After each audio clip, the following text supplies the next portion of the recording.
사람의 마음에 숨겨진 일이나 생각을 사실대로 말로 표현하는 것을 고백이라고 합니다.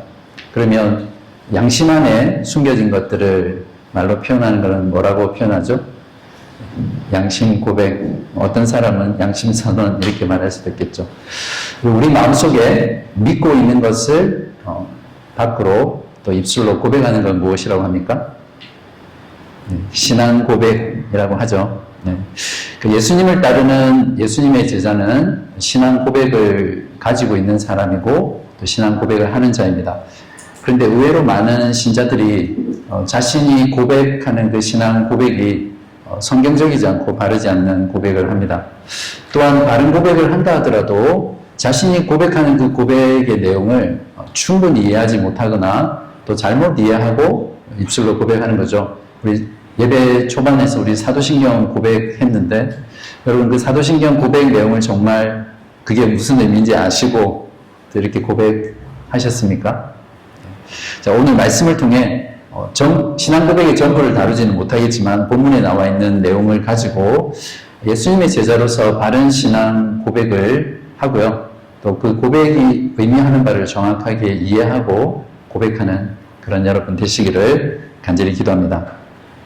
우리 지난주 성경 본문은 예수님께서 처음으로 제자들을 부르신 이후에 선교 여행을 보내는 내용이 있었고요. 그리고 그 이후에 물고기 2마리 또 떡 5개로 5,000명을 먹이시는 그런 놀라운 기적을 베푸신 내용에 대해서 저희가 말씀을 들었습니다. 자, 오늘은 예수님께서 처음으로 제자들이 직접 자신의 입으로 예수님이 누구이신가를 고백하게 하시는 내용입니다. 18절과 19절을 같이 한번 읽어보겠습니다. 예수께서 따로 기도하실 때에 제자들이 주와 함께 있더니 물어 이르시되 무리가 나를 누구라고 하느냐? 대답하여 이르되 세례 요한이라 하고 더러는 엘리야라 더러는 옛 선지자 중에 한 사람이 살아났다 하나이다. 네, 예수님의 정체성에 대한 사람들의 대답을 보시면 공통점이 있습니다. 무엇입니까? 세례 요한은 구약의 마지막 선지자입니다. 엘리야는 죽지 않고 승천한 이스라엘의 대표적인 선지자죠. 그리고 옛 선지자 중에 한 사람이니까 말 그대로 이제 선지자죠. 그러니까 전부 다 선지자. 그러니까 사람들이 예수님의 정체성에 대해서 이해한 것은 선지자라는 것을 알 수 있습니다. 자, 사람들은 예수님이 가르치시고 또 행하시는 그 일들을 보고 이분이 구약 성경의 그 선지자가 다시 그들 가운데 나타났다. 이렇게 이해를 했습니다. 자, 어떤 면에서는 부분적으로는 맞아요. 그러나 부족한 이해고 또 잘못된 이해입니다. 구약의 모든 선지자들, 그들이 했던 모든 사역들은 실제로는 오실 선지자, 그러니까 메시아죠. 그 예수 그리스도 그분의 사역과 그분에게서 다 성취가 되거든요. 사람들은 그 사실을 알지 못하고 그냥 예수님의 현상을 보고 그냥 옛 선지자가 다시 나타났다. 이렇게 이해를 했습니다. 자, 그들의 이해는 어떤 예수님을 탁월한 선지자로는 이해를 했지만 그 성경이 담고 있는 그 참 의미를 이해하지 못했던 것이죠. 그래서 이들은 잘못된 이해로 인해서 잘못된 고백을 하게 되었습니다. 제가 신학교 2학년 때 오클랜드로 선교 여행을 갔었거든요. 그래서 전도를 매일 이제 캠퍼스로 가기도 하고 또 집집마다 가기도 했는데 우버를 타고 어디 이동하는 중에 동기생 한 명이 그 우버 드라이버한테 질문을 했어요. 그 사람이 무슬림이라고 해서 너 예수에 대해서 아냐? 이랬더니 나 안다. 이러면서 He's a prophet 이렇게 말하는 거예요. 그러니까 무슬림들은 예수를 압니다. 알지만 선지자 중에 한 사람으로 알고 있는 거죠. 잘못된 이해를 하고 있는 것입니다. 요즘 세상 사람들은 어떻게 예수를 알고 있습니까? 4대 성인이라고 들어보셨죠? 4대 성인이 누굽니까? 빨리 말씀해 보십시오. 공자, 석가모니, 또 예수, 또 한 사람 누굽니까? 소크라테스. 이 4사람을 4대 성인이라고 그렇게 부릅니다. 그래서 사람들은 그냥 예수라는 인물을 그 4대 성인 중에 한 명, 도덕적으로 아주 탁월했고 또 위대한 스승 정도로 생각을 하고 있습니다. 또 예수님 신약 성경을 보고 가난하고 소외되고 병들고 또 죄인이라고 불렸던 그런 여자들과 함께 하는 그런 삶을 보고 마치 테레사 수녀처럼 박애주의자다 이렇게 표현하기도 하고요. 또 예수님이 십자가에서 죽으실 때 어떤 저항도 하지 않으셨잖아요. 그리고 어떤 폭력도 사용하지 않으셨습니다. 그래서 마하마트 간디처럼 예수님을 비무저한 또 비폭력주의자의 상징으로 그렇게 묘사를 하기도 합니다. 그러니까 세상 사람들은 성경을 통해서 바른 예수에 대해서 알지 못하기 때문에 그들이 필요한 대로 예수라는 이미지를 만들고 정체성을 만들고 그렇게 말을 하는 거죠. 자, 바로 이러한 이유들 때문에 저와 여러분이 성경을 공부해야 되는 중요한 이유입니다. 그래야 우리는 예수님이 누구신지 정확하게 알 수 있게 되죠. 자, 예수님은 제자들에게 먼저 사람들의 생각이, 사람들의 말이 무엇이냐 물어보신 뒤에 제자들의 신앙 고백을 이끌어내려고 하십니다. 20절에 보시면 자, 너희는 나를 누구라 하느냐. 자, 여기서 너희는 복수거든요. 그러니까 제자들 전체에게 물어보신 말씀입니다. 예수님은 세상 사람들이 말하는 예수 말고 내가 너희들을 부르고 지금까지 너희들을 가르치고 또 보여줬던 그런 일들을 통해서 참된 예수를 고백하기를 이제 원하셨던 것입니다. 제자들의 대답을 들어보기 전에 여러분의 대답을 한번 들어보고 싶어요. 여러분은 예수님이 너희는 나를 누구라고 하느냐 물으신다면 어떻게 대답하시겠습니까? 20절 뒷부분입니다. 이 부분도 같이 한번 읽겠습니다. 여러분의 신앙 고백이다 생각하고 함께 큰 소리로 읽겠습니다. 베드로가 대답하여 이르되 하나님의 그리스도시니이다 하니. 광풍이 몰아치는 갈릴리 바다에서 예수님께서 바람과 물결을 이렇게 잠잠하게 하실 때 그 장면을 보면서 제자들이 두려워하면서 어떤 말을 했습니까? 그가 누구이기에 바람과 물을 명함에 순종하는고 이렇게 질문을 했죠. 8장 25절인데요. 또 헤롯이 예수에 대한 소문을 듣고 이제 당황하면서 마지막에 어떤 말을 했습니까? 9장 9절에 이 사람이 누군가 이런 질문을 했습니다. 그러니까 누가가 이런 질문들을 기록한 것은 이 누가복음 읽는 독자가 자기 스스로 그 질문에 답해보라는 그런 의도가 들어있거든요. 그래서 베드로가 예수님을 향해서 하나님의 그리스도 신이다라는 이것은 바로 앞에 나왔던 그 제자들 또 헤롯의 질문에 대한 이제 답이라고 볼 수 있겠습니다. 베드로는 지금 자기 마음에 예수님에 대해서 가지고 있던 생각 또 믿음 그것을 분명한 입술로 고백을 하고 있습니다. 말 그대로 신앙 고백을 한 것입니다. 누가복음 1장부터 이미 여러 번 예수가 그리스도라는 것이 말해졌죠. 2장 11절에는 천사의 입을 통해서 그리스도가 말해졌습니다. 다윗의 동네에 너희를 위하여 구주가 나셨으니 곧 그리스도 주시라. 2장 26절에서는 예수를 기다리던 시몬이라는 사람이 있었는데요. 이제 그 사람은 아마 제사장일 것이다. 이렇게 추정이 됩니다. 그 사람의 입을 통해서 그리스도가 말해졌습니다. 그가 주의 그리스도를 보기 전에는 죽지 아니하리라 하는 성령의 지시를 받았더니 4장 41절에는 귀신들조차 예수를 그리스도라고 고백한 것으로 추정이 됩니다. 여러 사람에게서 귀신들이 나가며 소리질러 이르되 당신은 하나님의 아들이니이다. 예수께서 꾸짖으사 그들이 말함을 허락하지 아니하시니 이는 자기를 그리스도인 줄 알미러라. 귀신들도 하나님의 아들 예수 그리스도를 보고 예수님을 보고 하나님의 아들이고 또 그리스도라는 것을 이제 알았다는 말이죠. 자, 이전까지는 예수님이 제자들을 부르셨지만 그 누구도 이 제자들이 예수님이 누구신가에 대한 분명한 신앙 고백을 한 적이 없습니다. 그런데 오늘 9장 20절에서 처음으로 베드로가 예수님에 대해서 하나님의 그리스도 신이다 이렇게 고백을 했습니다. 그러니까 궁극적으로 이 신앙 고백을 한 것은 이 베드로 자신이 아니라 예수님께서 제자들을 부르시고 그 베드로에게 마침내 예수님의 참된 정체성에 대해서 고백하도록 이끌어내신 거죠. 그러니까 예수께서 이끄신 고백입니다. 자, 그래서 바로 이 시점이 누가복음에 있어서 큰 전환점이 됩니다. 바로 이 고백 이후부터 누가의 이야기는 급속도로 진행이 되고 실제로 예수님의 그 구속의 사역이 구체적으로 진행되는 내용이 나옵니다. 그래서 누가복음을 전체를 딱 둘로 반을 접는다면 오늘 이 베드로의 고백 부분에서 이렇게 접을 수 있습니다. 자, 사람들의 잘못된 이해와 또 잘못된 고백과는 다르게 베드로의 고백은 바른 고백이었습니다. 정통 신앙 고백을 한 것입니다. 예수를 하나님의 그리스도 신이다. 설명드리기 전에 여러분 하나님의 그리스도 신이다 라는 이 내용을 아시고 고백하시고 계시죠? 자, 먼저 그리스도가 무엇인가 말씀을 드릴게요. 구약 성경에 쓰여진 히브리어로 기름 부음 받은 자라는 표현이 메시아 이렇게 표현을 합니다. 우리가 보통 구원자 하면 메시아 이렇게 표현하잖아요. 근데 그 구원자라는 메시아라는 단어는 정확하게 기름 부음 받은 자라는 뜻입니다.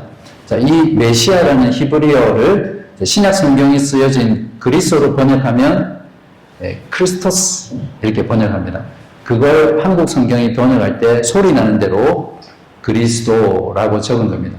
그러니까 우리가 그리스도라고 말을 하는 것은 곧 그분을 메시아라고 부르는 것이고요. 기름 부음 받은 자다라는 것이죠. 물론 이 기름 부음 받은 자라는 이 의미 속에 말세에 구원자가 나타나서 하나님의 백성들을 죄에서 구원하실 거다라는 그 개념이 들어있습니다. 그래서 일반적으로 우리가 메시아 그러면 구원자로 이렇게 생각을 하는 거죠.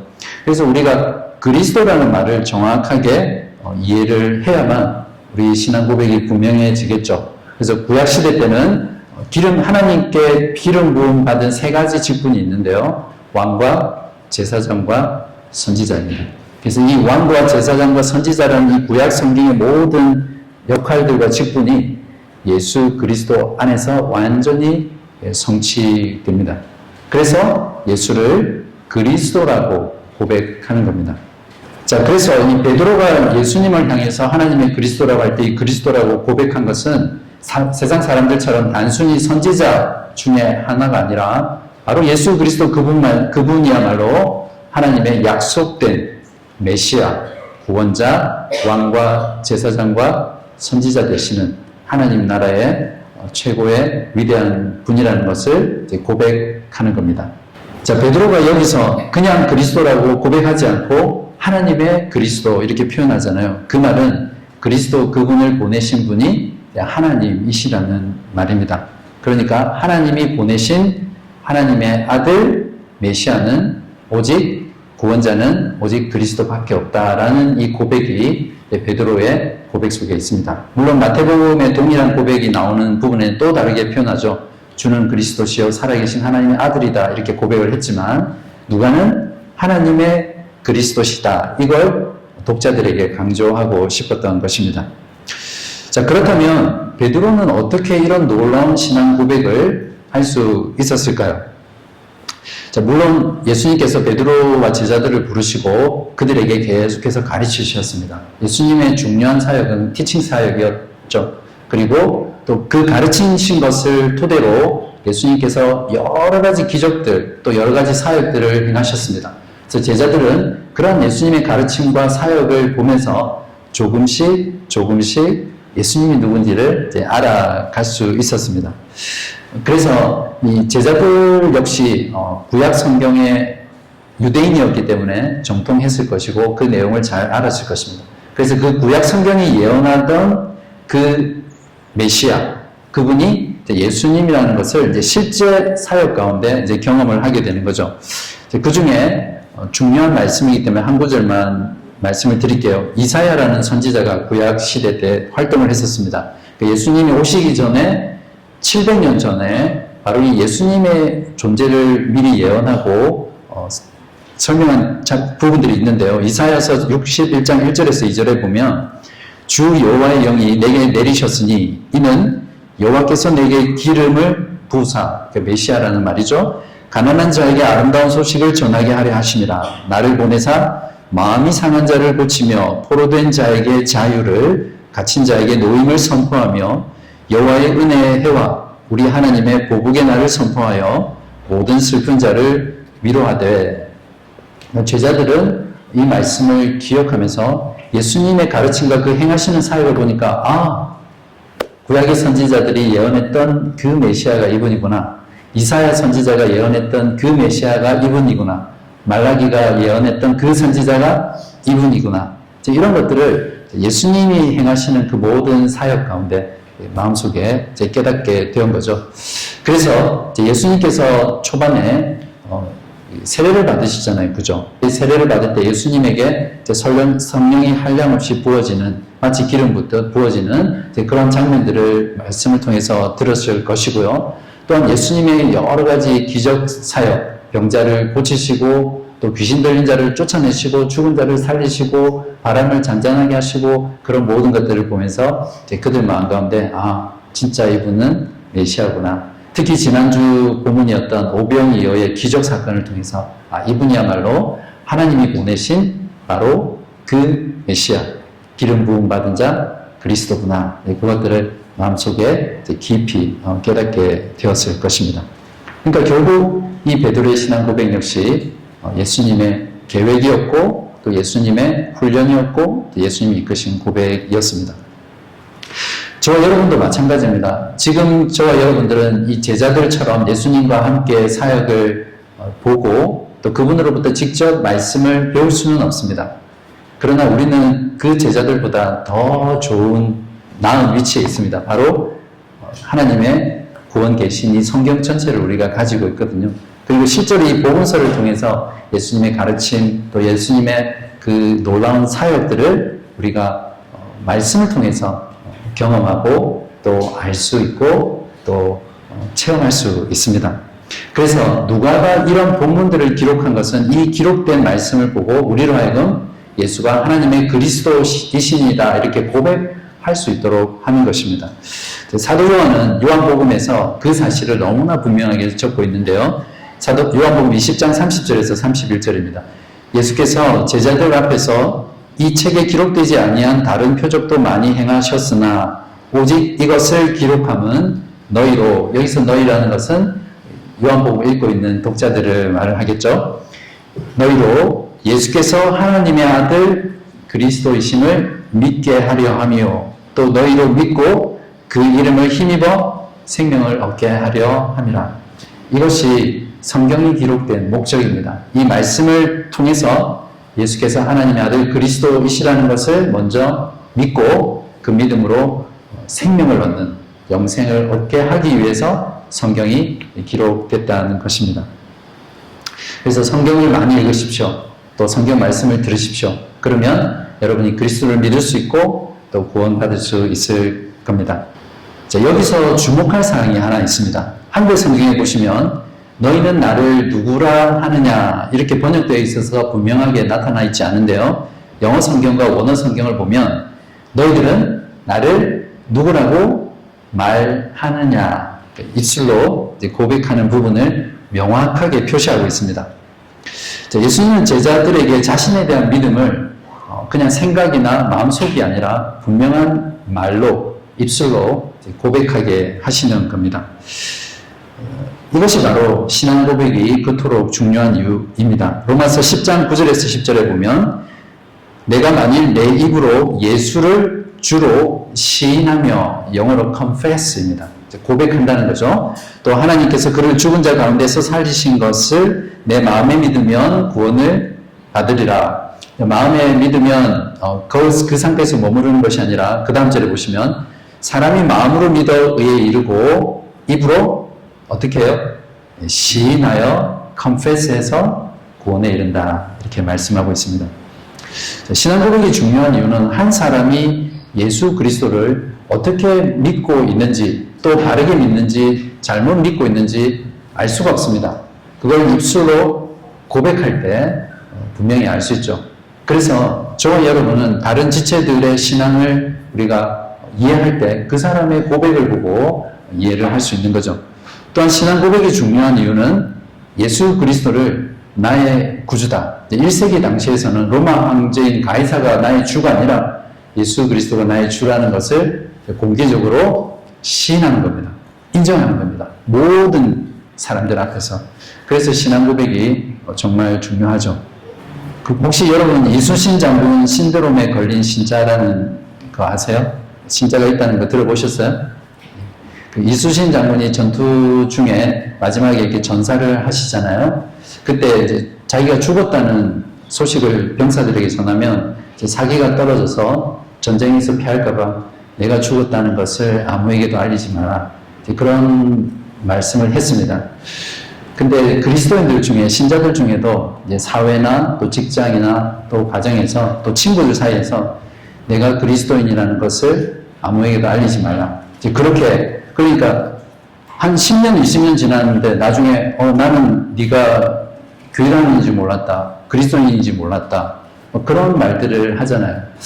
저는 그렇게 숨기고 사는 신자가 과연 신자일까? 이제 그런 생각은 해보게 되는데 아무튼 그런 신자들 있다고 합니다. 바라기는 여러분은 한 분도 이순신 장군 신드롬에 걸린 신자가 없기를 바랍니다. 신앙 고백을 한다는 것은 세상 사람들 앞에서 예수는 하나님의 아들이십니다 라고 입술로 고백하는 그것뿐만 아니라 실제로 세상 속에서 하나님의 진리의 말씀, 또 성경의 가치, 성경이 가르쳐주는 것을 세상 사람들 앞에서 떳떳하고 당당하게 주장하는 것입니다. 오늘날 세상 사람들이 전부 다 비난한다고 하더라도 예를 들면 동성애의 문제, 낙태의 문제, 안락사의 문제, 성도덕의 문제, 모든 부분에서 지금은 세상 사람들이 성경의 가치를 정면으로 대적하고 있습니다. 그런 세상 속에서 하나님이 말씀을 통해서 우리에게 주시는 그 진리의 말씀을 당당하게 주장하고 또 표현하고 드러내는 것이 신앙 고백의 중요한 차원입니다.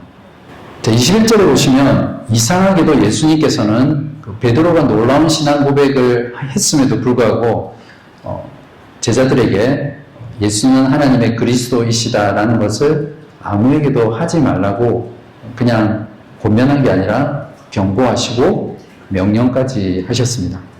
분명 베드로의 신앙 고백은 틀리지 않았습니다. 바른 고백이었고 정통 신앙 고백이었습니다. 그런데 왜 예수님은 이 시점에서 이렇게 말씀을 하셨을까요? 자, 그것은 예수님은 하나님의 그리스도이시다라고 했을 때 이 고백이 가지고 있는 의미를 사람들이 생각하는 것과 또 실제로 예수님이 가르쳐 주시는 그것과 달랐기 때문에 이제 그렇습니다. 당시 유대인들이 기다리던 메시아는 어떤 메시아였습니까? 정치적인 메시아였죠. 그래서 그 당시 그 찬란했던 이스라엘 왕국은 완전히 몰락해서 나라가 없는 상태였잖아요. 그래서 로마의 속국이 되었는데 그 메시아가 오시면 로마의 그 압제로부터 이스라엘을 해방시켜 주시고 그 옛날 다윗과 솔로몬 왕 때 누렸던 그 찬란한 왕국을 다시 회복시키실 것이다. 그래서 그런 정치적인 메시아를 기다리고 있었습니다. 그러니까 제자들이 예수님을 향해서 하나님의 그리스도시다, 메시아다라고 하면 분명히 대중들은 예수님을 그렇게 이해하고 예수님을 지도자로 추앙을 하고 예수님을 통해서 로마에 저항하려고 하겠죠. 그렇게 되면 이제 로마 정부는 이제 유대인들을 진압하기 위해서 아주 고통스러운 그런 부분들을 줄 것입니다. 그래서 예수님께서는 지금 이 단계에서 하나님의 그리스도라고 말을 하는 것은 많은 혼란을 줄 수 있고 또 많은 어려움을 줄 수 있으며 또 십자가를 아직 지시기 전이기 때문에 아주 강력하게 말하지 말라고 이야기하시는 것입니다. 제자들 역시 그 당시 사람들과 크게 다르지 않는 생각을 가지고 있었습니다. 나중에 보시면 알겠지만 여전히 제자들은 하나님의 그리스도 신이다라고 고백을 했지만 그들의 마음속에는 이 정치적인 메시아가 그들 마음속에 있었습니다. 그래서 자리 다툼도 하고 서로 제자들끼리 또 부활하신 그때에도 그 하나님의 나라가 언제 이 땅 가운데 임하시나이까 그 때를 물어봐요. 그러니까 결국 제자들의 마음속에는 성령이 임하시는 오순절 날 전까지는 하나님의 나라 또 메시아의 그 나라는 이 지상에서 이루어지는 그런 정치적인 나라로 생각을 했습니다. 그래서 제자들의 고백이 아무리 바른 고백이었고 정통한 고백이었지만 그들의 고백 속에 담겨 있는 실제적인 의미와는 다르게 부족한 이해, 또 다른 이해를 했던 것입니다. 자, 그래서 예수님께서는 제자들에게 하나님의 그리스도이시다라는 이 신앙 고백의 참된 의미가 무엇인지를 바로 이어서 설명해 주십니다. 22절을 보십시오. 이르시되 인자가 많은 고난을 받고 장로들과 대제사장들과 서기관들에게 버림받아 죽임을 당하고 제3일에 살아나야 하리라 하시고, 자, 예수님의 메시아 사역은 사람들과 또 제자들이 생각했던 것과는 전혀 다른 것이었습니다. 그러니까 완전 기대에 어긋나는 모습이죠. 사람들이 기대했던 메시아는 찬란하고 힘있고 능력있고 영광스러운 존재임에 반해서 예수님이 말씀하시는 그 메시아의 사역의 본질은 고난당하고 버림받고 죽임당하고 그제서야 살아나는 그런 전혀 다른 모습입니다. 예수님의 이 메시아 사역으로 인해서 제자들 역시 너무 큰 실망을 했죠. 그래서 마태복음 16장에 보시면 사도 베드로가 예수님의 이 말을 듣고 어떻게 합니까? 항변을 하죠. 절대 그럴 수 없습니다. 그렇게 말했을 때 예수님께서 사탄아 내 뒤로 물러가라. 네가 나를 넘어지게 하는도다. 이렇게 호되게 예수님께 혼을 나죠. 그런 것들만 봐도 제자들이 가지고 있었던 그 그리스도에 대한 의식이 어떤 것인지 잘 알 수 있습니다. 다시 한번 정리하면 예수님이 직접 말씀하신 하나님의 그리스도의 사역의 본질은 그리스도는 반드시 많은 고난을 받아야 합니다. 그리스도는 반드시 사람들에게 버림받아야 합니다. 그리스도는 반드시 사람들에게 죽임 당해야 합니다. 그 후에야 하나님에 의해서 그리스도가 3일 만에 다시 살아납니다. 이것이 예수님께서 이 땅 가운데 죄인을 구원하러 오신 궁극적인 목적이고요. 그 구원의 사역의 본질입니다. 이 뒤부터는 바로 이 계시해 주신 메시아 사역을 향해서 계속해서 달려나가는 모습들이 나오게 됩니다. 자, 오늘날 기독교는 당시 유대인들이나 또 제자들이 가졌던 그런 메시아 사상과 굉장히 많이 닮아 있습니다. 오늘날 현대 기독교가 그렇죠. 기독교 안에 부활만 있습니다. 죽음은 없고 부활만 있는 거죠. 고난은 없고 영광만 추구하는 그런 기독교가 오늘날 기독교가 되어버렸습니다. 죽음 없는 부활, 고난 없는 영광은 복음도 아니고 또 기독교도 아닙니다. 이 땅에서 예수로 인해서 영광을 추구하고 예수로 인해서 힘을 가지려 하고 예수로 인해서 복을 받고 잘 되려고 하는 모든 신앙은 성경이 말하는 복음도 아니고 기독교의 본질도 아니라는 것을 꼭 아시기 바랍니다. 예수가 하나님의 그리스도이시다라는 이 신앙 고백을 하는 사람들은 예수님이 걸어갔던 그 길처럼 이 땅에서는 고난받고 죽임당하며 사는 것이 기독교인의 본질적인 삶입니다. 그리스도인들의 궁극적인 영광은 이 생에서 생을 마감하고 예수님께서 다시 오시는 그날, 그때 성경이 약속하신 영광을 비로소 누릴 수 있습니다. 사랑하는 여러분, 이제 여러분은 예수님께서 지금 여러분에게 너희는 나를 누구라 하느냐 물으신다면 대답하실 수 있으시죠? 예수님은 누구십니까? 하나님의 그리스도이시죠. 이 하나님의 그리스도라는 것을 이제는 바르게 그 고백의 의미를 이해하시죠. 지금 우리가 고백하는 메시아, 그리스도, 그분은 이미 2000년 전에 우리를 죄에서 구원하시기 위해서 우리 죄를 대신 지고 우리가 받아야 될 형벌, 우리가 받아야 될 하나님의 그 진노를 다 홀로 받아내셨습니다. 우리가 받아야 될 그 고난, 우리가 당해야 될 그 죽임, 우리가 당해야 될 그 버림, 그것을 홀로 주님께서 다 받으시고 3일 만에 살아나셔서 우리의 메시아, 우리의 구원자가 이미 되셨습니다. 사랑하는 여러분, 이 복음을 믿으시기 바랍니다. 이 복음을 믿고 계신 여러분도 분명한 이 복음에 대한 이해를 통해서 예수는 하나님의 그리스도이시다라고 고백하시길 바랍니다.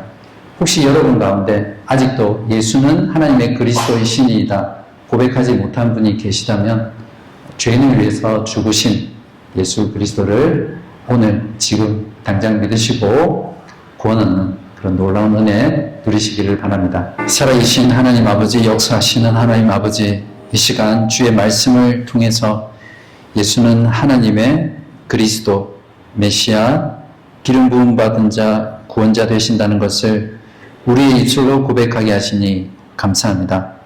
말씀을 통해서 하나님의 그리스도가 의미하는 것이 무엇인지 분명히 다시 한번 깨닫게 하여 주시고, 우리의 고백하는 모든 내용을 바르게 이해하고 정확하게 이해하고 믿음의 고백을 하는 저희들 될 수 있도록 인도하여 주시옵소서.